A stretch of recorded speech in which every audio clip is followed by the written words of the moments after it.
మా ఇంట్లో వెంకటేశ్వర బొమ్మటి సింహద్వారం కేసి చూస్తోంది. ఒక వాస్తు తెలుసున్న పెద్ద మనిషి ఎవడో వచ్చాడు, వాడికి వాస్తు తెలుసు నాకు తెలియదు, లేదా రానిచ్చేవాడు కాదు. మామూలుగా ఏదో పని మీద వచ్చి కూర్చోమన్నాను. కాసేపు ఉన్న తర్వాత ఈ వెంకటేశ్వర బొమ్మ ఇటు చూస్తోంది, నేను సింహద్వారం చూస్తే నీకే అన్నాను నేను. అది విగ్రహం అండి, విగ్రహం ఎటు చూడదా, అది చూస్తోంది, ఎవరో ఇచ్చారు అక్కడ పెట్టాం. అలా చూస్తే లక్ష్మీదేవి అలా బయటికి వెళ్ళిపోతున్నారు.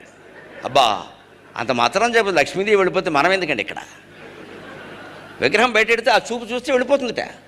నేను వెంటనే అన్నాను, నేను బాగానే ఉన్నానండి, 2 ఇళ్ళు కట్టుకున్నాను, సుఖంగా ఉన్నాను, నాకు 2 పిల్లలు, 2కి చెరో ఇల్లు ఇచ్చేస్తాను, నేను సుఖంగా బాగానే ఉన్నానండి, ఎదురింటి వాళ్ళు చాలా ఇబ్బంది పడుతున్నారు, నేను వెళ్ళిపోవాలని పెట్టానన్నా.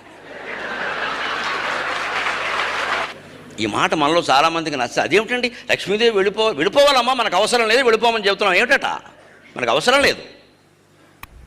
అవసరం లేని డబ్బు వెళ్ళిపోవడమే మంచిది, అవసరం లేని జబ్బు వెళ్ళిపోయినట్టే అవసరం లేని డబ్బు కూడా